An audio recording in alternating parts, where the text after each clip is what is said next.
Bueno, acá estamos de vuelta entonces con nuestro segundo encuentro, podríamos decir, de estas charlas sobre política y peronismo, podríamos, Sí, sí, estamos como buscándole el título. sí. En definitiva, este es nuestro segundo encuentro de nuestras conversaciones con Roberto el Chino Dion.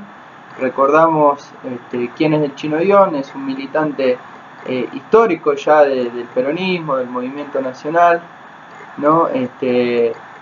Su participación en la resistencia peronista, en la formación de los primeros grupos juveniles del peronismo y sobre todo su figura, su participación en la creación de la JP Lealtad, ¿no? Sí. Un movimiento recordado y recuperado sobre todo en los tiempos presentes. Si hay algo que caracteriza a la figura del Chino Dion es su coherencia ideológica y su compromiso con el modelo y a su vez con el pueblo del cual emerge, ¿no? Bueno, presentate Chino, buenas Bueno, tardes. uno de mis grandes halagos, de mis grandes méritos, debe ser uno de los pocos, y creo que debe ser el único, que tuvo la suerte de haber estado 4 horas con Perón. Por lo menos acá en la provincia de Jujuy, ¿no? Este, 4 horas con Perón charlando intensamente de la política. Más que charlando, escuchándolo. Y aprendiendo de alguien que a los 78 años tenía una lucidez extraordinaria, ¿no?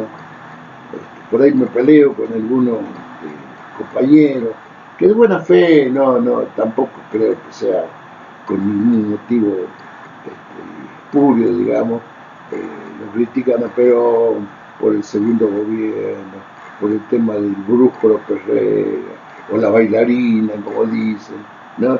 Cosa que es medio gorila, ¿no? Porque a la Evita también le decían la ramera, o la bailarina, son cosas que tienen que ver con la moralina pequeño burguesa más que con las cosas reales, digamos. Claro, seguro. Bueno, sí. Chino, bueno, hoy un poco lo que motiva el encuentro tiene que ver con hablar un poco de doctrina peronista, de cuestiones relativas a problemas estrictamente políticos, ¿no? Económicos, discusiones que se dan dentro y fuera de la militancia, ¿no? Lo que nos interesaba un poco saber es cuál es la concepción del peronismo en torno a los problemas que tiene el país, ¿no? ¿Cuáles son las principales contradicciones que se dan en la Argentina? ¿Por qué tantos avances y retrocesos, tantas luchas internas a lo largo de nuestra historia? ¿Cuál es tu lectura respecto a este problema?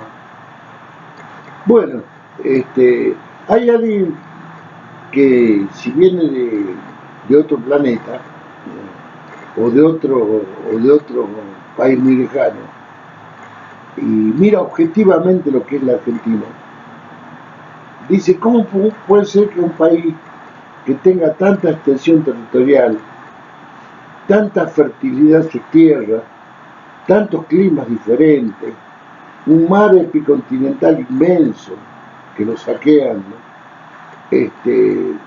Una sociedad que si bien tiene sus problemas raciales, pero están muy opacados en relación a otros países, ¿no? Entonces, recursos naturales, recursos humanos, ¿no? Es un país que tiene una sola lengua prácticamente, que tiene prácticamente una sola religión, o sea, no tenemos ni problemas étnicos, ni problemas raciales, y gracias a Dios vivimos en un lugar inclusive donde no tenemos tsunamis, temblores, cataclismos, que los tienen otros países. Y sin embargo, este país tan dotado por la naturaleza y por Dios, qué sé yo, de tanta riqueza en todo sentido, hay una desigualdad social tan grande. Hay poca gente que tiene mucho, pero muchísimo dinero, y hay otra gente que vive en una total miseria, que es escalofriante, digamos. Cuando uno recorre y uno que, que viene en los sectores populares, le duele mucho eso. Porque si fuéramos, qué sé yo, vamos a poner una comparación que no siempre es buena, pero a veces es ilustrativa. Yo conozco, por ejemplo, Chile. Chile desde Arica hasta Punta Arenas, ¿no es cierto?, debe tener el 80% de desierto. En pequeños lugares del centro de Chile, por ahí, hay lugares aptos para la agricultura. Bueno, después tiene una gran minería en el norte, básicamente el cobre, y tiene una gran fuente de trabajo a nivel de la pesca en el sur, y de plantaciones por ahí que son muy, que ocupan mucha mano de obra intensiva. Y entonces, si lo compara a Chile con la Argentina, porque nosotros somos un paraíso a la vez. Y esto lo digo porque yo sabía, supe exportar, fabricaba cocinas industriales acá a la zona norte de Chile, Antofagasta, Iquique, Arica, y venían los chilenos a comprar y pasaban la cordillera, y del otro lado de la cordillera está el desierto de Atacama, que es el desierto más seco del mundo, ¿no? Y entraban a la Argentina y a poco de andar se encontraban con una naturaleza extraordinaria, digamos, ¿no? Ya la misma la pugna argentina ya permite, por ejemplo, la crianza de cabras, de ovejas, de llamas, de vicuña, de alpaca, ya hay. Allá no hay nada, debe alguna araña por ahí dando vueltas, pero no hay nada. Entonces, si eso se deslumbra, decir que un país tan rico puede ser que tenga tantos problemas. Y bueno, y esto los chilenos son vecinos. Imagínate, vos viene un japonés que de la islita esa ha hecho una potencia mundial, creo que la tercera economía del mundo, no sé, se le cae en la media. Pues. Entonces, acá realmente lo que hay y lo que hubo históricamente es desgraciadamente que no sé, somos como la niña bonita. La niña bonita por ahí, en vez de dedicarse a estudiar, a trabajar, y qué sé yo, se dedica a peinarse, hacer cosas y quiere vivir una vida medio fácil, ¿no es cierto? Y la persiguen, porque una niña fea no la persiguen mucho. Entonces, bueno, tiene su explicación, ¿no? Y la explicación que tiene, yo creo que está dada fundamentalmente en la existencia de lo que se llama una clase dominante, muy, pero muy poco patriótica, ¿no?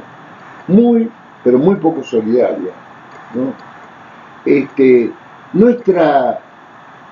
Los sectores más ricos de nuestra sociedad han sido ocupas y contrabandistas.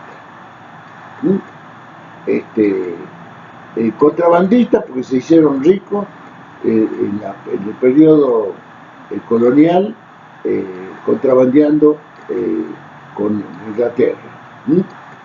Estaba el monopolio comercial español, entonces ellos contrabandeaban, salía más barato, y ahí aparecen los anchoreros y todo este tipo que se han vuelto recontramillonarios en la capital federal. En lo que fue lo que después se va a ser la capital federal. Capital federal que paradójicamente tiene la principal fundación, que fue de Juan de Garay, porque la otra fracasó.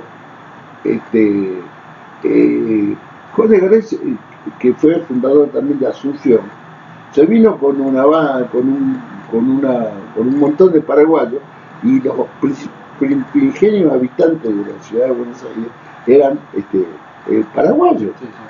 Y ahora uno ve que los paraguas, como le dicen, son personas no deseables, digamos, ahí en Buenos Aires, cuando fueron los que fundaron Buenos Aires, ¿no es cierto? Bueno. Entonces, aquí lo que hubo, digo, contrabandistas por un lado y ocupos por el otro lado, porque a la gran pampa húmeda, a la gran parte de la tierra fértil argentina, que vivían aborígenes, se la apropiaron a sangre y fuego, las familias que después van a pasar de ser contrabandistas a ser aristócratas, los señores feudales, diciendo de algún modo, o los terratenientes, o los que vivieron toda la vida de la renta de la tierra, que conforman 2000 familias que se apropian de la principal fuente de divisa, de ingresos que tiene la Argentina, ¿no es cierto? Y que si por ellos fueran, ellos tuvieron un sistema muy esclavista, ¿no? que además de muy fácil explotación, porque en los primeros tiempos las extensiones de tierras fértiles, lo único que para lo que servían primordialmente era para que se creciera como conejo el ganado vacuno. Entonces el cuero, ¿no es cierto? La carne menos valía, ¿no? Hicieron que la gente tuviera ganado al por mayor, fueron los grandes ganaderos. Las grandes familias son originariamente ganaderas, ¿no? Y ahí apareció, como diríamos, esa maldita el exterminio de los pueblos aborígenes que despoblaron prácticamente nuestros sectores, no tan solo la Patagonia, sino la parte central y más fértil de la Argentina, donde había habitantes originarios. Y también otra característica que tiene la colonización, vamos a llamarle así, europea de la Argentina, es de que en estos lugares no había el oro ni la plata. Entonces, los que vinieron en busca del oro y de la plata y se quedaron acá en Argentina, un poco vinieron solos, no se dio como en la colonización anglosajona, en donde fueron grupos religiosos que se fueron por la familia entera y poblaron la costa de los Estados Unidos. Y bueno, acá no, acá vino, digamos, ese mestizaje, esa excusa principalmente del español, en el tiempo colonial, con los aborígenes, y de ahí nació el gaucho, y el gaucho tuvo un rol importante en el tipo de economía que existía en ese tiempo, que era el gaucho. El gaucho era un cazador de vaca, ¿no? Cazaba la vaca, que la pampa y la vaca eran de todo, no estaban alambrados. El valor que tenía la vaca era el cuero, y la carne también, que se hacía charqui, tasajo, chalón, pero en menor valía. Y bueno, o sea que el alimento al gaucho nunca le faltó. Esa es otra de las cuestiones también, no era que tenía que hacer un gran esfuerzo para sobrevivir, entonces tenía el mejor alimento que tiene el hombre, que es la proteína animal, ¿no? Bueno, en principio, digamos, la apropiación de un gran territorio argentino, de la parte del territorio argentino, por parte de pocas familias, determinó la formación de una clase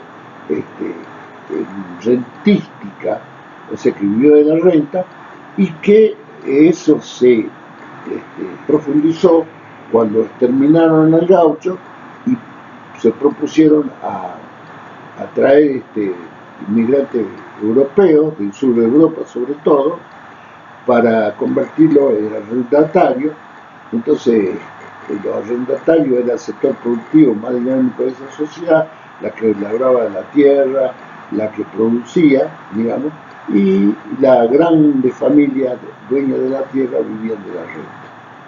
Esas familias grandes, propietarias de tierra, se adueñaron del poder político de la Argentina y diseñaron un país a su medida. O sea, en ese tiempo predominaba en el mundo el Imperio Británico.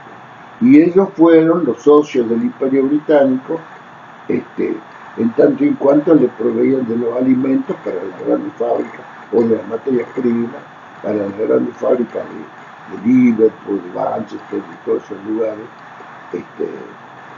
De modo tal que se produce como una ecuación en donde la Argentina se convierte en la granja y Inglaterra el taller. Esa fue la base, el sustento central del modelo agroexportador y que fue sostenida por el gran ideólogo de la oligarquía de ese tiempo, que fue Domingo Faustino Sarmiento, aquel que escribió Civilización y Barbarie, aquel que despreció tanto a nuestra gente, a nuestra propia gente, a nuestro propio gaucho, y aquel que determinó de que la Argentina iba a progresar en la medida en que se convirtiera en un país agroexportador, o sea que le proveyéramos de todo, las materias primas y sobre todo alimenticias a los países centrales, sobre todo Inglaterra, y ahí se armó, digamos, un modelo económico y social que tuvo sustento, porque se le vendía a los europeos los alimentos, ¿no? Por supuesto que esto significó de que la tierra, sobre todo cuando se descubre el barco frigorífico, la tierra tuviera mayor valor, se hicieran las alambradas, y ahí viene el famoso poema, que no es un poema lírico, sino que es una protesta social del gaucho, que está escrito por José Hernández en el Martín Fierro. Al gaucho que lo llevaban a los fortines, matar indios, al gaucho que le quitaban la tierra, al gaucho que no lo incluyeron en el modelo del nuevo sistema de producción, lo expulsaron, ¿no? No era como decía José Hernández, que bueno, que tanto que al gaucho como al indio había que enseñarle a trabajar la tierra, y que integrarlo a la sociedad. No, lo expulsaron, lo mataron. Lo mataron a los indios y lo mataron a los gauchos. Porque cuando los gauchos reaccionaron, digamos, también a través de su caudillo, que fueron los caudillos federales, que era, como dice José María Rosa, el sindicato del gaucho, los exterminaron. Vino el exterminio prácticamente de toda una de una población que era bastante mayoritaria, que era la población mezclada entre el originario y el español, básicamente. Sí, sí, sí. Bueno, el tema es de que todo esto se concentró en la aduana de Buenos Aires. La aduana de Buenos Aires era la que sacaba la riqueza del país y la que traía lo que se vendía acá en el interior del país, y así creció la capital federal, que al año 2000, que al año 1500, 1600 era una pequeña aldea, ¿no? El centro profundo y productivo del país era el norte, era Tucumán, pues era Salta del Tucumán, Córdoba del Tucumán. Ahí nosotros producíamos todo, le proveíamos desde las mulas, los carruajes, los carros y herramientas para las minas de plata de Bolivia, el Alto Perú, que era parte del Virreinato de la Plata en esa época. Bueno, de todos modos, esta fue en la realidad la conformación de ese país unitario, de ese país centralizado, de ese país donde vivieron las grandes familias, ese país donde se despreció siempre al hombre de la tierra, al hombre propio, o al cultivado en las relaciones, porque hubo como un sincretismo entre la cultura aborigen y la forma de la cultura española, Claro. popular. Sí, sí, sí, claro.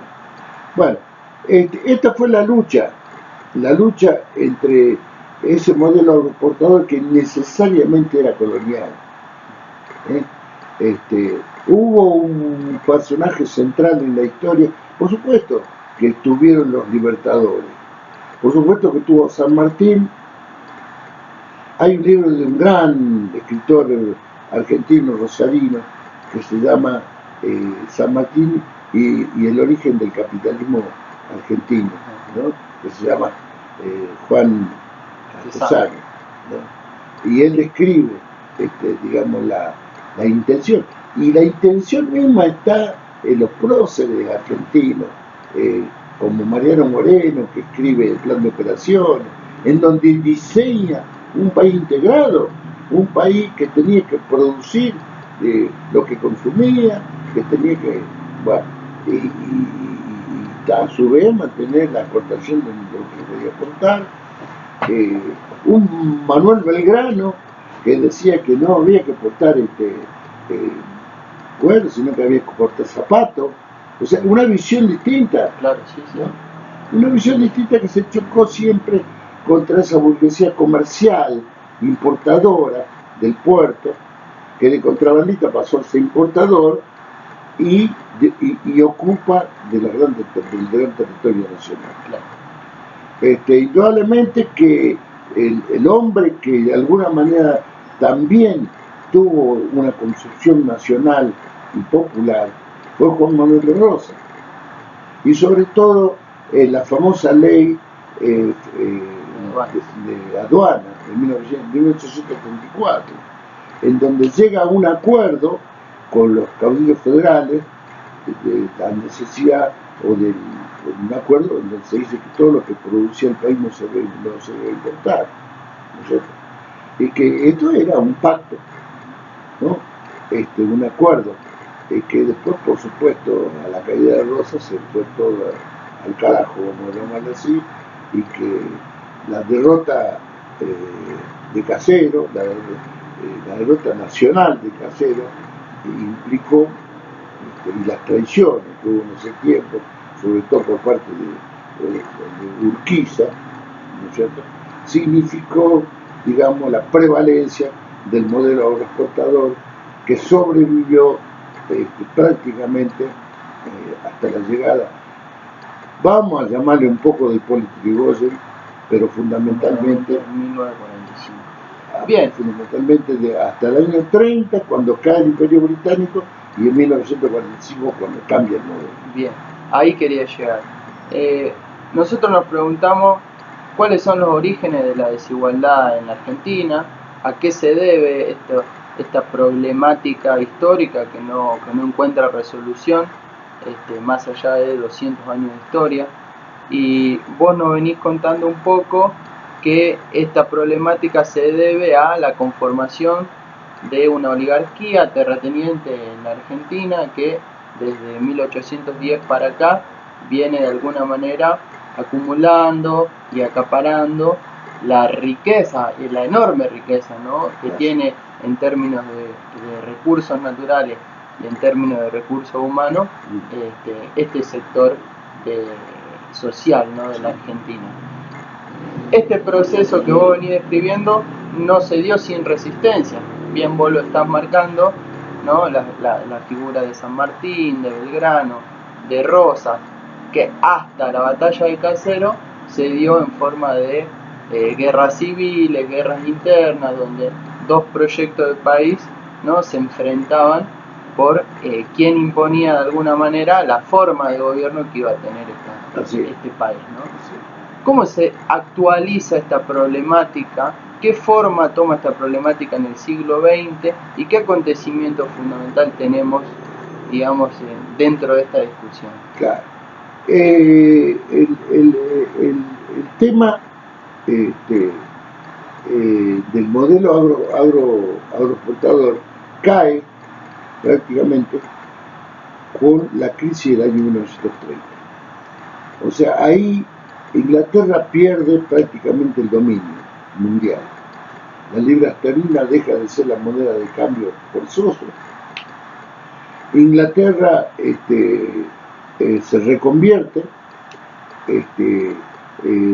va a dar prioridad a lo que ellos llaman el Commonwealth, y va a importar su alimento de Canadá, de Australia, de Nueva Zelanda, de esos lugares que eran colonias, que habían sido colonizados por ellos. O sea, ahí nosotros obrábamos como entenados. Esos eran los hijos de Inglaterra. Entonces, le dan prioridades. Indudablemente que eso desconcierta a la oligarquía nativa, al poder nativo. Pierde el mercado, ¿no?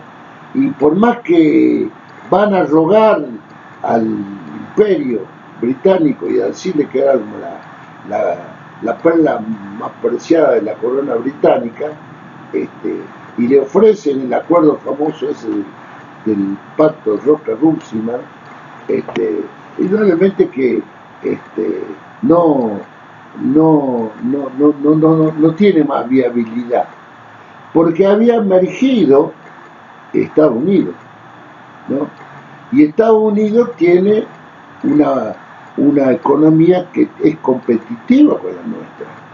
Estados Unidos es hoy uno de los principales productores, por ejemplo, de soja, y ha sido un gran productor de materias primas alimenticias. Inclusive la política interior de Estados Unidos, la guerra de secesión, explican un poco esa situación. Y entonces ahí se produce como una debilidad del poder dominante en Argentina. Pero a la par que se produce esa debilidad, el conflicto europeo de la guerra, de la preguerra, de la guerra y de la posguerra, determina de que muchas de las insumos de manufactura que importábamos, de lo que dependíamos para el consumo interno, se comienzan a producir en Argentina. Y aparece la industria de sustitución de importación. Históricamente, en tiempos de Pellegrini o alguna propuesta, intentaron este tema de desarrollo industrial, pero no, el poder, digamos, de la vaca y del trigo era muy superior. Y esa ecuación no lo permitía.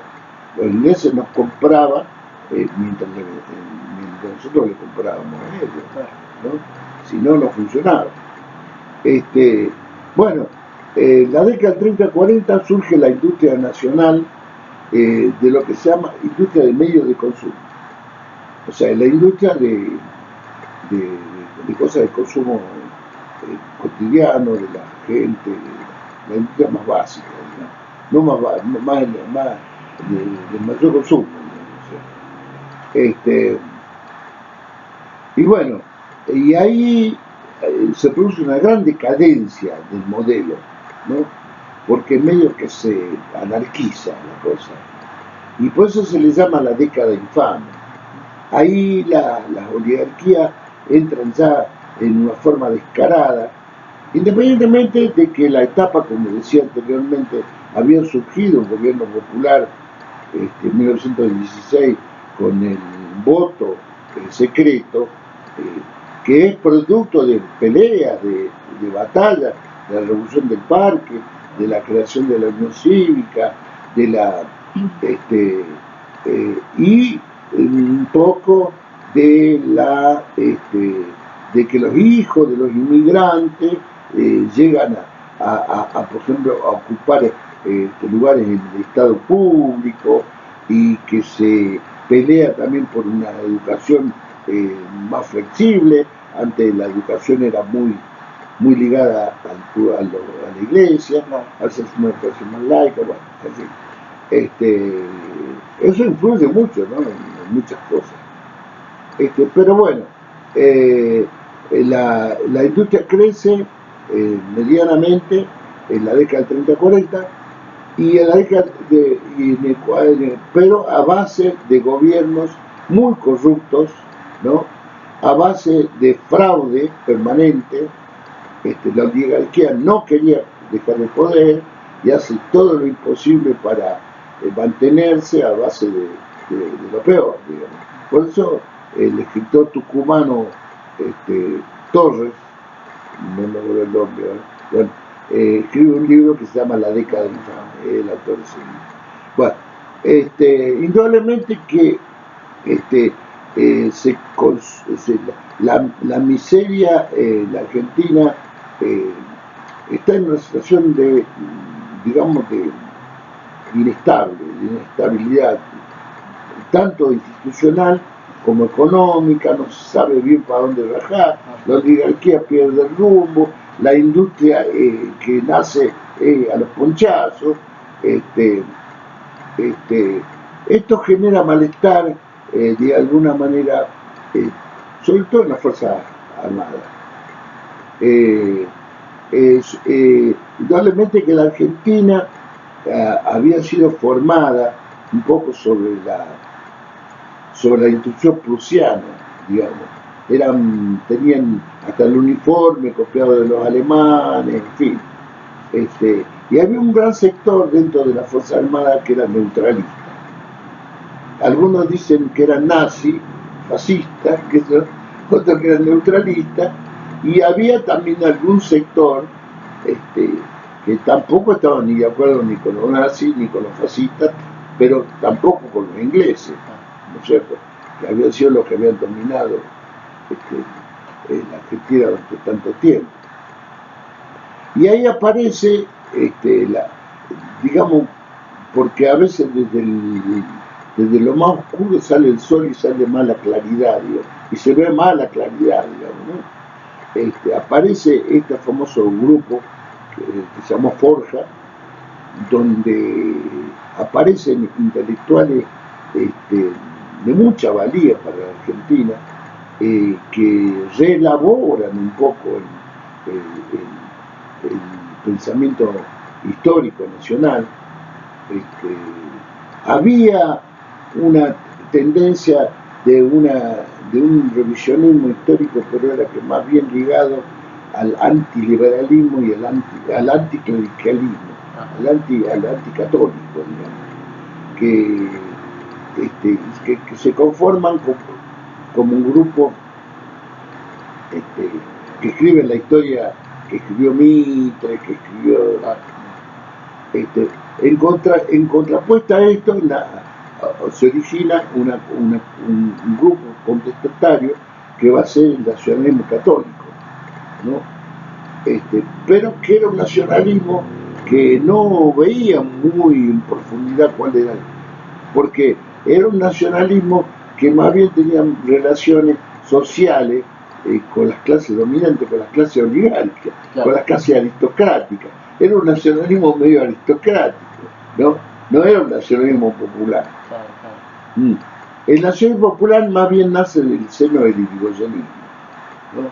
Porque el Irigoyen es una persona, primero, que era democrática, y segundo, que era curiosamente anti-oligárquica, ¿no?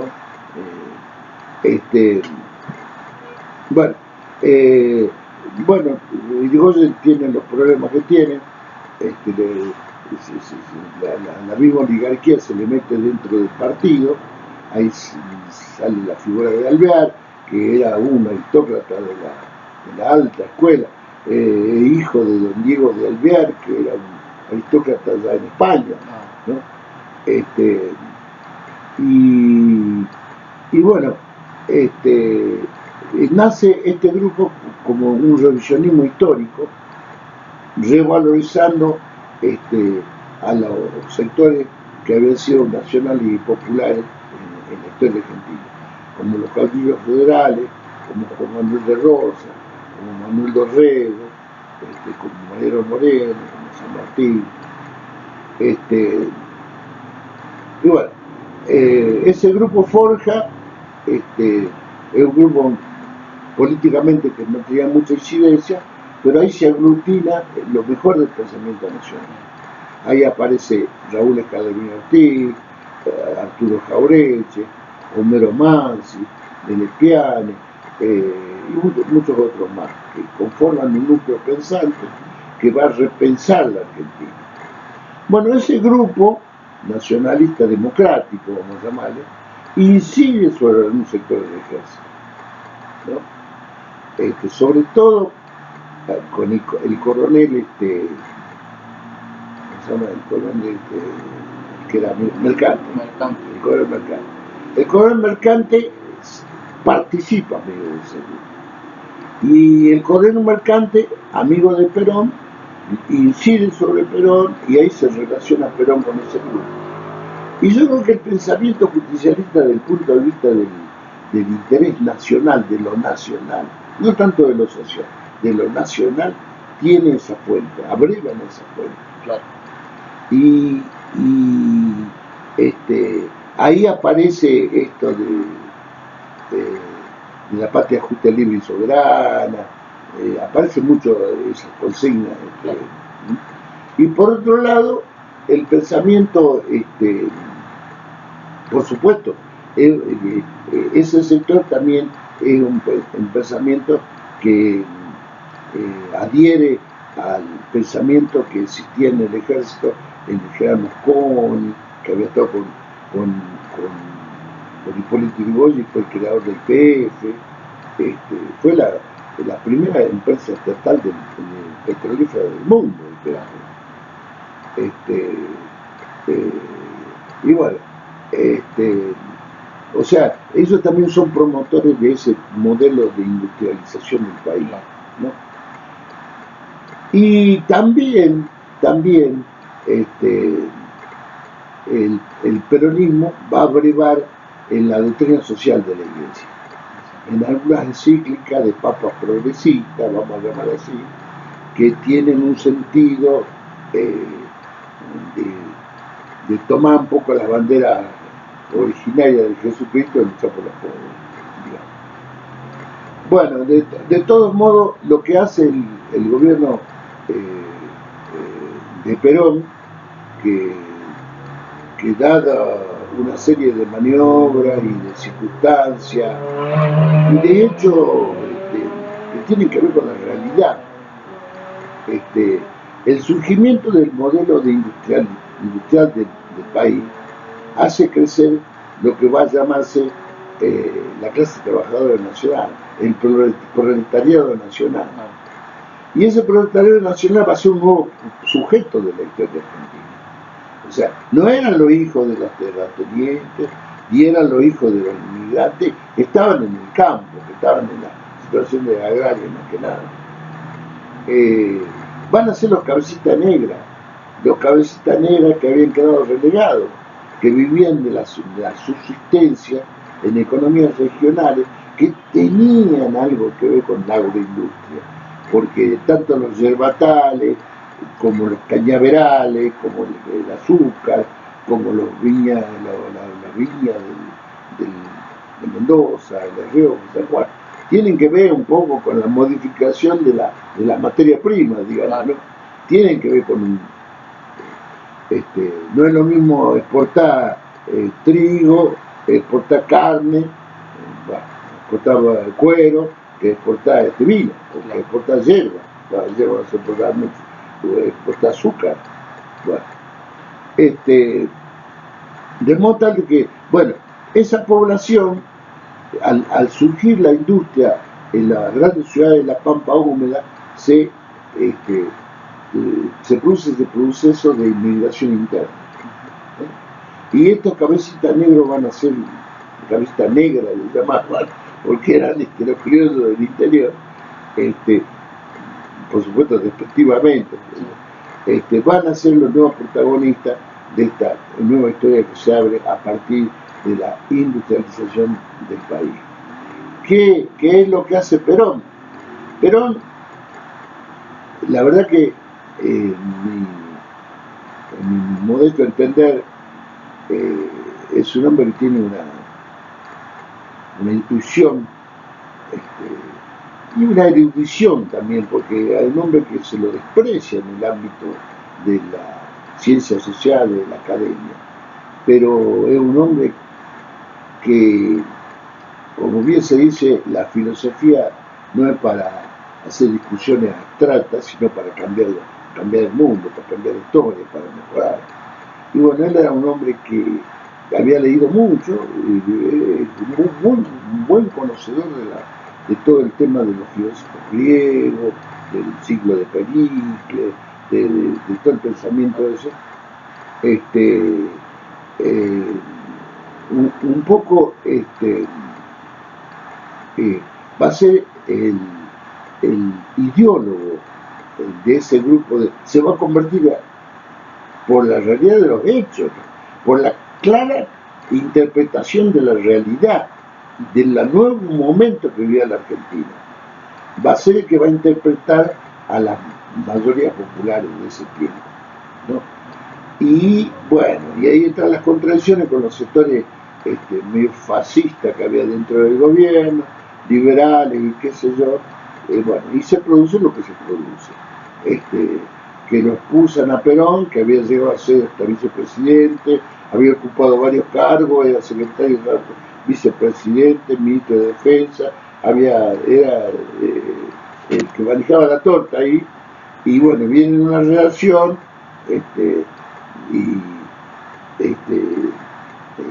empiezan a desconfiar de Perón, de que Perón estaba buscando una salida democrática, y esa salida democrática indudablemente lo dejaba fuera, los milicos, y esa salida democrática indudablemente los milicos empezaron a desconfiar de que era en beneficio de Perón, o de su idea, o de su gente.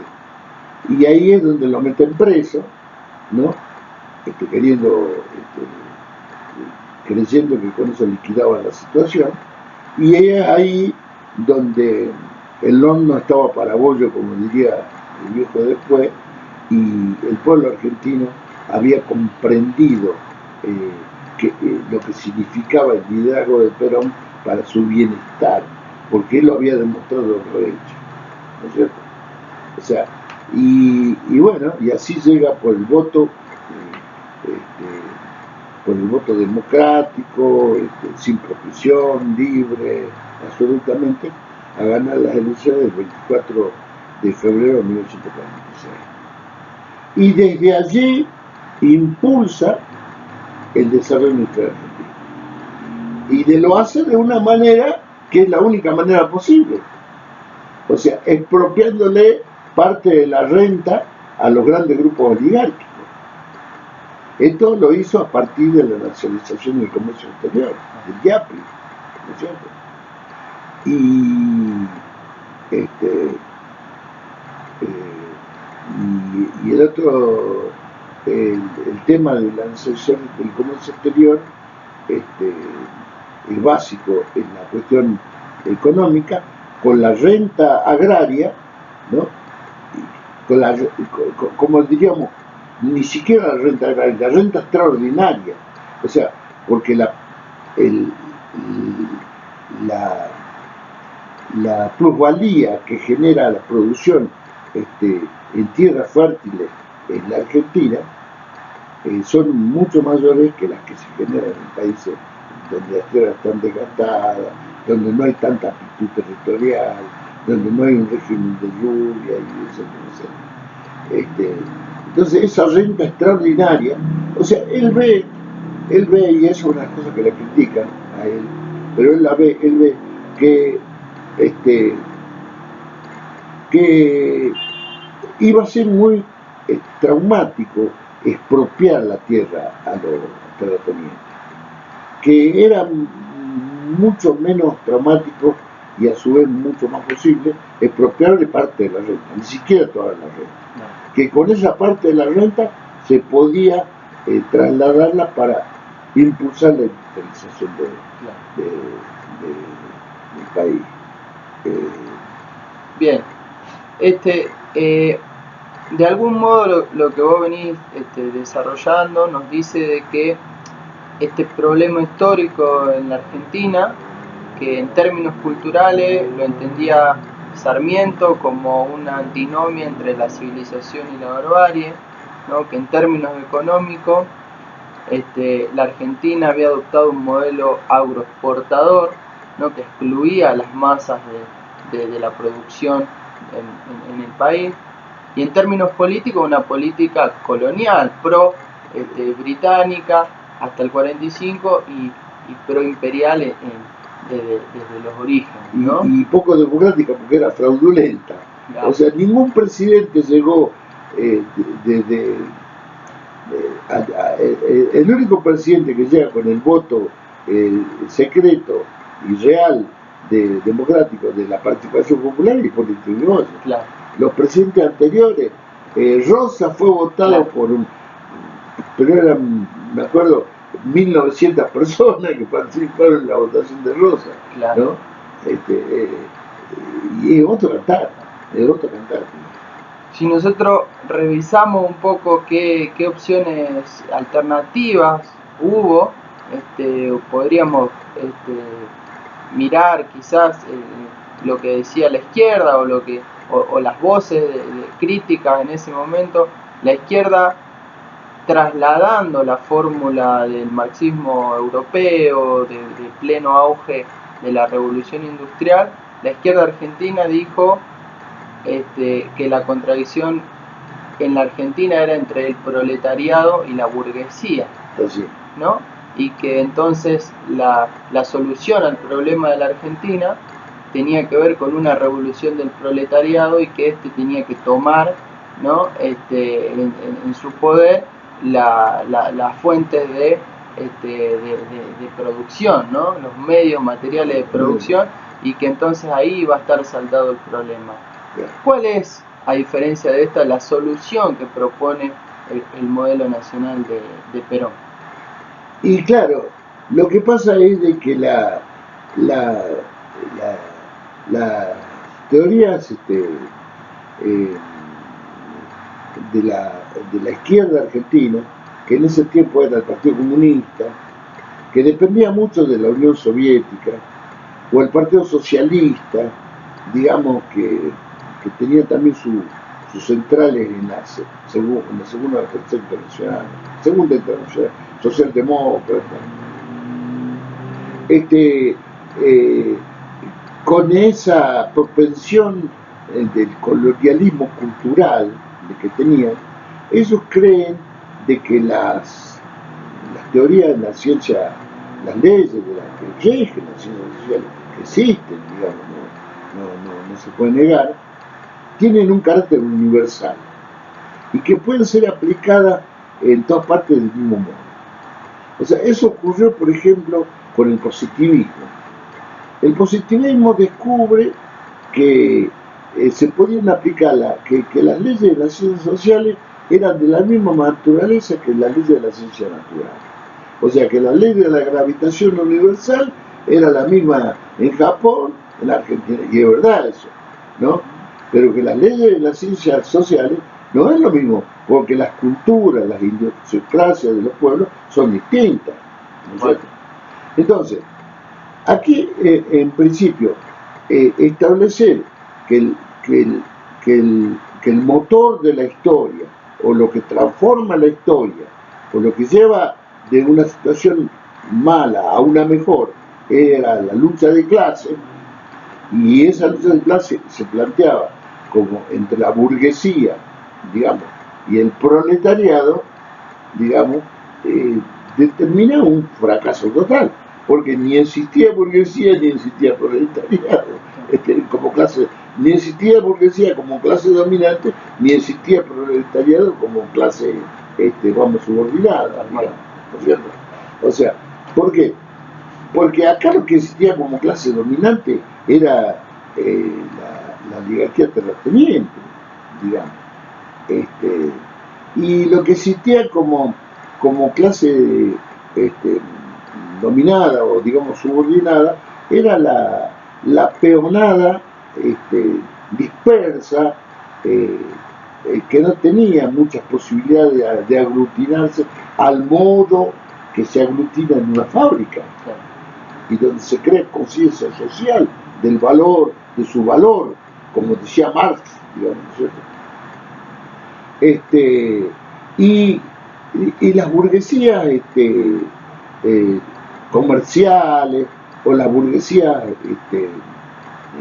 productivas, llamémosle, del campo, estaban tomados por el colonialismo cultural. O sea, los gringos habían venido a civilizarnos. Esta es la visión que tenían. Entonces, no había una posibilidad de que ellos se rebelaran contra los tipos que lo habían traído. Se rebelaron, ¿no?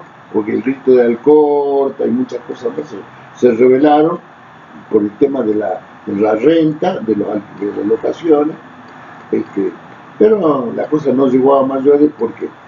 Y los grupos que querían interpretar ese pensamiento de izquierda tenían una contradicción muy elemental.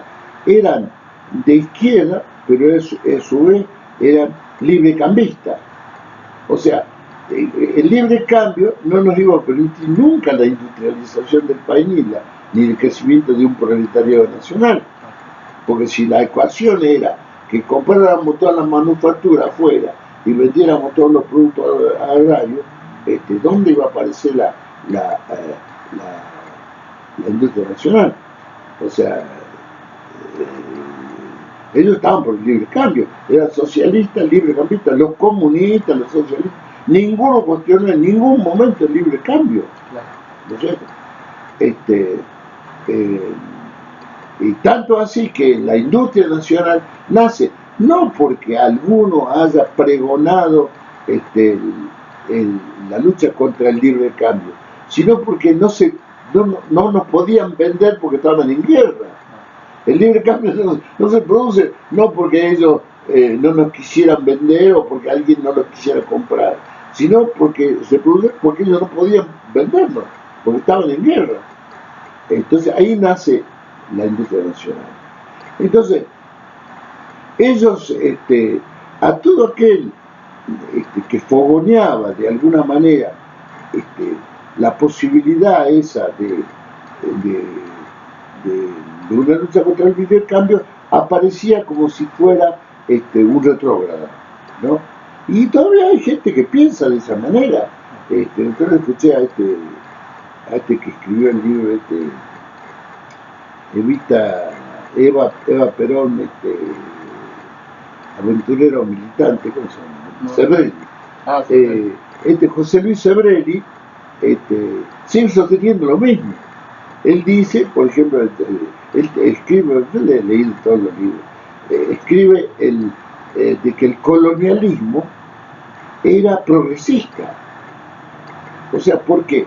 Porque el colonialismo había tenido los ferrocarriles. Pero claro, había tenido los ferrocarriles, pero no para el progreso de la Argentina, sino porque tenía que llevar toda la riqueza al puerto y del puerto afuera. Sí, este era el objetivo del ferrocarril, sí, ¿no es cierto? Entonces, además, él que ahora está totalmente inscrito en el modelo neoliberal, total, absoluto, tanto así que hizo campaña con López Murphy en una de sus últimas elecciones, sostiene de que el capitalismo sostiene una de las cosas que sostiene Marx, sí. que ahí viene toda una controversia, porque Marx decía que la revolución socialista solamente se podía hacer en donde existía una industria y un proletariado. Entonces Sebrelli dice de que la mejor manera del desarrollo capitalista es con la inversión extranjera.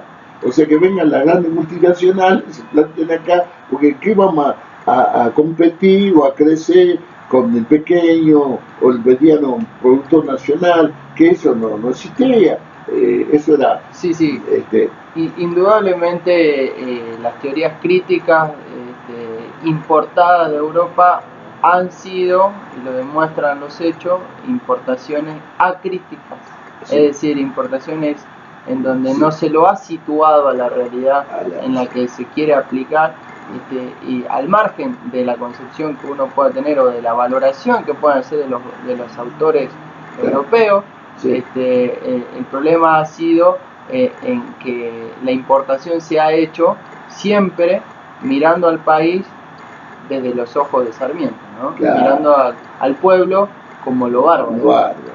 O sea, y en eso Perón tiene una claridad total, porque este,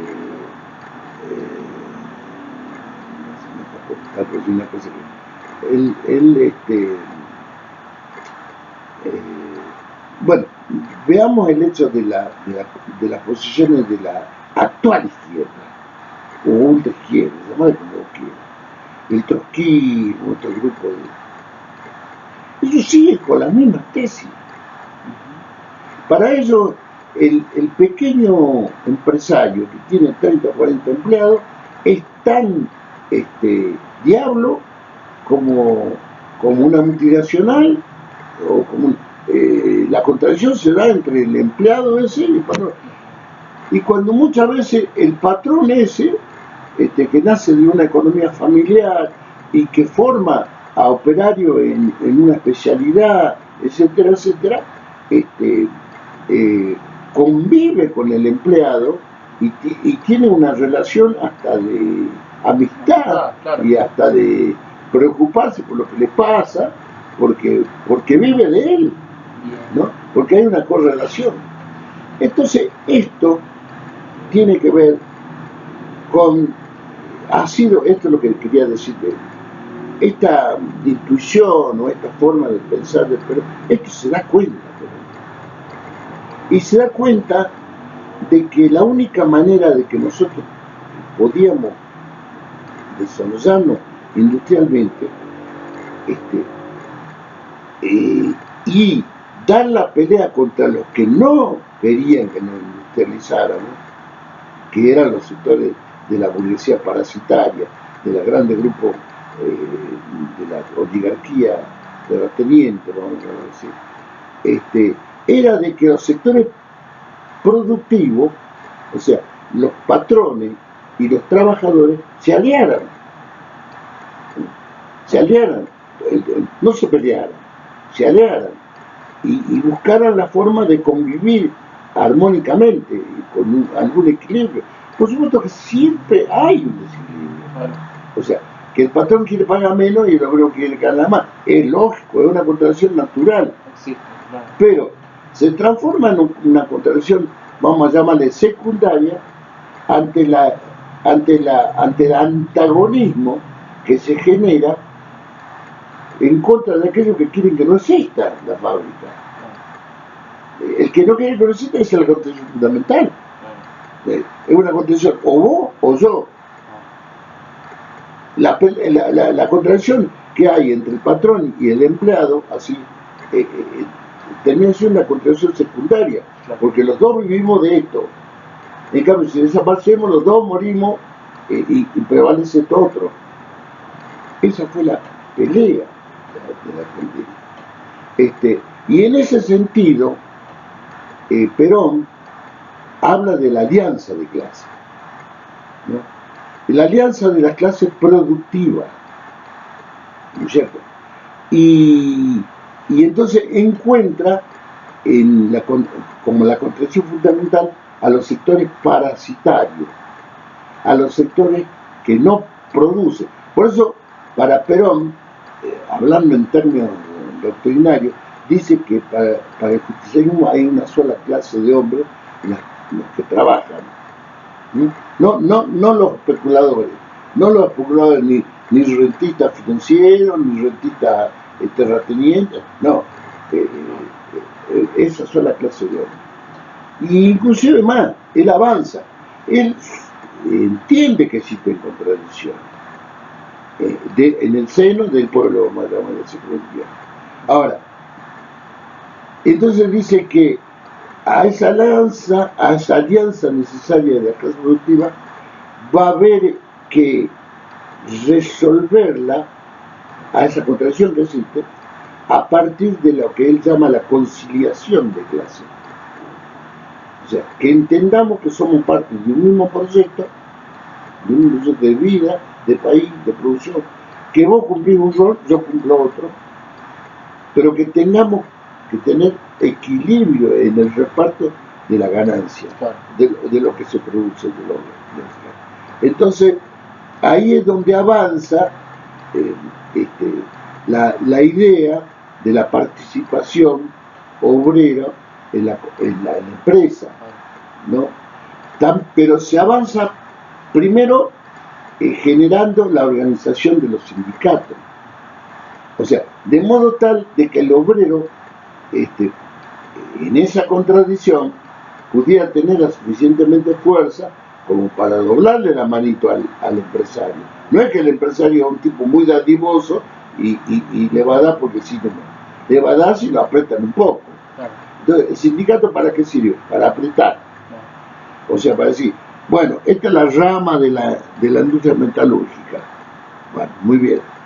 Mirá, nosotros estamos proponiendo acuerdo salarial o de condiciones de trabajo. No, porque podemos salir caro. Bueno, veamos cuánto ganamos, discutamos, a ver cuáles son los precios, cómo y si eso se hace en forma particular, cada empresa discute su problema, tiene mayor debilidad el trabajador. Ahora, si eso se hace en forma de la rama, como digamos de una industria textil, alimentaria, metalúrgica, tiene más fuerza. Y esto es lo que organiza, organiza el movimiento obrero para proteger a los trabajadores, para que esa alianza de clase sea factible, ¿no? Porque el patrón va a aflojar, va a aflojar. Pero también propone, como decir, como una superación de eso, la conciliación de clase. O sea, de modo tal de que esa puja, que el agua no llegue al río, de que esa puja sea una puja solidaria, de que esa puja se convierta en algo que sea un proyecto común, que sea una cosa, o sea, entonces habla de la participación. Y dice, está bien, vamos a resolver el problema a partir de que el patrón gane su parte y el obrero gane la parte que le corresponde, pero también haga un esfuerzo para que la riqueza se produzca. ¿No es cierto? También, no solo, o sea, no sea nada más que voy a faltar, voy a esto. En el año 1954, por supuesto que esto es un aprendizaje. Esto Perón no lo sacó del librito de Marx, de Hegel, ni de Bauer. Lo sacó de la propia dinámica de los hechos. Entonces, hacia el año 1954, Perón arma el Congreso de la Productividad. Fíjate vos el término productividad, ¿qué quiere decir? Que el obrero no se tira a faltadora, bueno, te doy el salario familiar, te doy el aguinaldo, te doy las vacaciones pagas, te doy eso, te doy otro, pero mi hijo, hay que laburar. No falté cuando no tenga que faltar. Hace el esfuerzo para que se produzca más. ¿No es cierto? Bueno. Entonces, esto está combinado con una idea de sociedad que tiene Perón, que es la idea de la comunidad organizada, ¿no? En donde él trata de organizar, digamos, gobernar, dice Perón, es organizar a la sociedad civil, es darle poder a la sociedad civil, hoy diríamos empoderar, darle poder a la sociedad civil, jerarquizar a la sociedad civil, de modo tal de que se generen organizaciones donde haya intereses comunes que permitan la defensa de esos intereses comunes, por ejemplo. Y eso está en todo el ámbito de la sociedad. Se va a hacer. El sindicato, vamos a empezar por una cosa muy poco productiva. El sindicato de los guitarreros, que es de los músicos. Bueno, por supuesto que los músicos contratan con los empresarios que hacen los espectáculos, que hacen esto.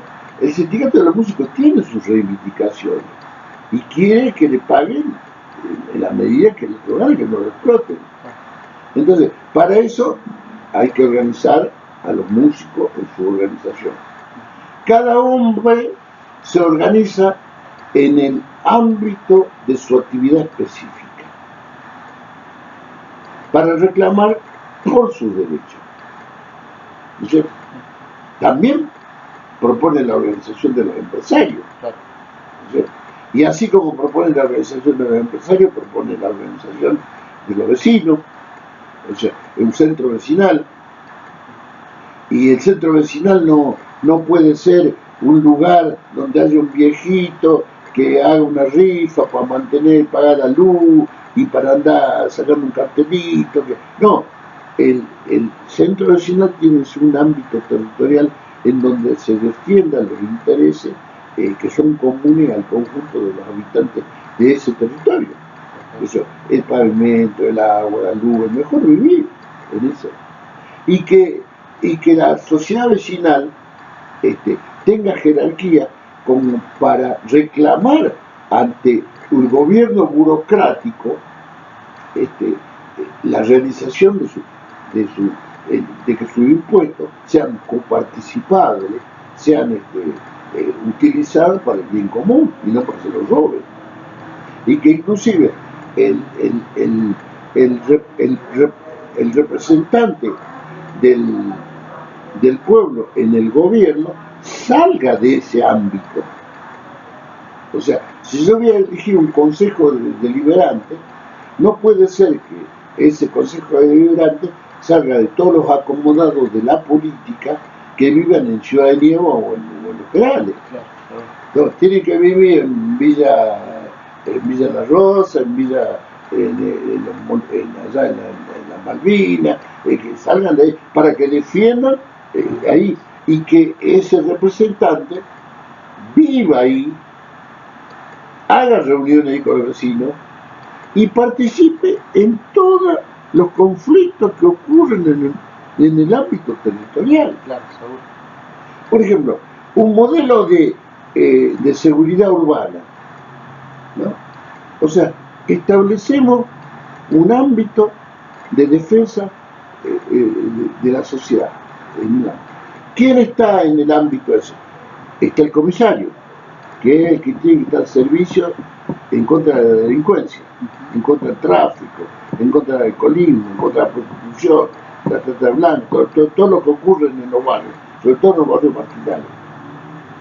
Bueno, si se establece un consejo nucleado en torno al centro vecinal, donde participa el cura, el presidente del centro vecinal, la directora de la escuela y el comisario, por decir un poquito, el comisario, como representante del Estado y encargado de la seguridad del barrio, tiene que rendir cuenta periódicamente ante la sociedad de lo que está pasando. Claro. Y su ascenso, descenso, función o lo que sea, tiene que estar determinado por la acción que realiza en defensa de los intereses de la comunidad donde vive. Esa es la comunidad organizada desde allá, desde abajito, desde lo más mínimo. Chino, nos hablaste de contradicciones principales y secundarias dentro del movimiento, nos hablaste de la concepción movimentista que tiene el peronismo, nos hablaste de la alianza policlasista dentro de esta concepción y por último nos explicaste qué era la comunidad organizada. Así es, muy chiquito, muy chiquito.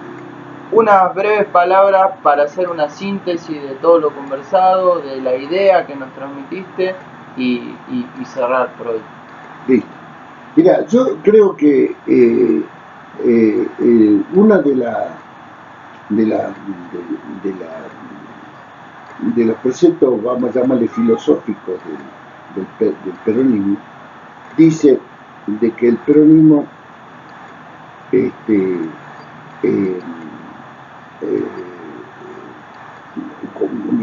intenta eh, superar las contradicciones que existen entre lo individual y lo colectivo, ¿no? Ni prevalezca el individualismo, que es la base del capitalismo, ¿no?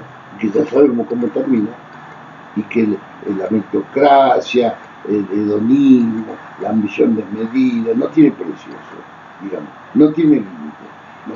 Y termina perjudicando a lo colectivo, digamos, ¿sí? Y tampoco prevalezca lo colectivo, achatando al individuo, quitándole la libertad, la creatividad, que esos modelos se han aplicado. O sea, el modelo stalinista fue un modelo, digamos, cuasi dictatorial, en donde el hombre no tenía la libertad suficiente para hacer lo que quería hacer. Iba a hacer lo que el Estado necesitaba que sea. Y eso, vamos a suponer, el Estado soviético se propone hacer una guerra espacial contra el imperio yanqui. Entonces invierten en satélites, lanzan el hombre al espacio, gastan plata para hacer una gran potencia espacial, no sé qué. Pero resulta que en Rusia no se producían los enseres elementales para el consumo de la sociedad. Yo he estado en los países soviéticos y yo veía lo gris, lo triste de una sociedad que no tenía ni un cartel, ni una luz, ni un era todo muy robotizado, muy establecido y dirigido por el Estado. ¿No? Y es una cosa que no hace a la libertad del hombre y al bienestar del hombre. Claro. Entonces,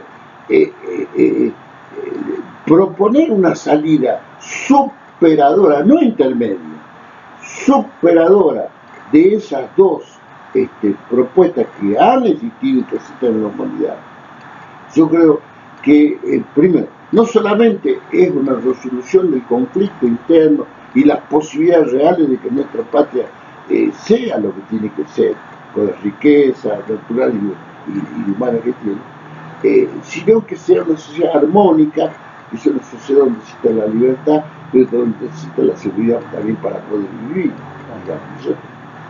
Y que creo, honestamente, para cerrar esto, de que este virus, el coronavirus, como dicen, ha desatado y ha desnudado la naturaleza, digamos, hostil, digamos, cruda, brutal, de un sistema capitalista dominante, que por otra parte ha dejado de ser el capitalismo subpesteriano, como decía, el capitalismo de la familia Inga, el capitalismo del tipo que laburaba, del que producía, del que... No, ahora se ha convertido básicamente en un capitalismo financiero depredador, que como tienen la maquinita para hacer los billetes, compran y venden lo que quieren. Y entre otras cosas la política. La política se ha transformado en un negocio espantoso, en donde no ganan, donde no llegan al poder por el voto popular los mejores, los más solidarios, sino los que tienen más plata.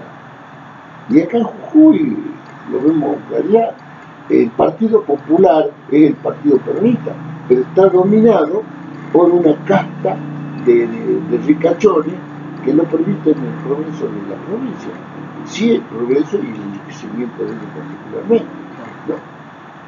Entonces yo creo de que hoy tenemos los pensamos de esta manera una enorme posibilidad. Una, por una realidad objetiva que se plantea, que hoy forzosamente tenemos que ser solidarios si no nos cagamos muriendo. Y esto lo ha entendido el pueblo argentino, ¿no? Y segundo, tenemos un gran divulgador de nuestro pensamiento que es el Papa Francisco, que yo creo que está absolutamente difundiendo este mensaje. Bueno, Chino, muchas gracias. Un gustazo, No, la verdad, al escucharte de vuelta.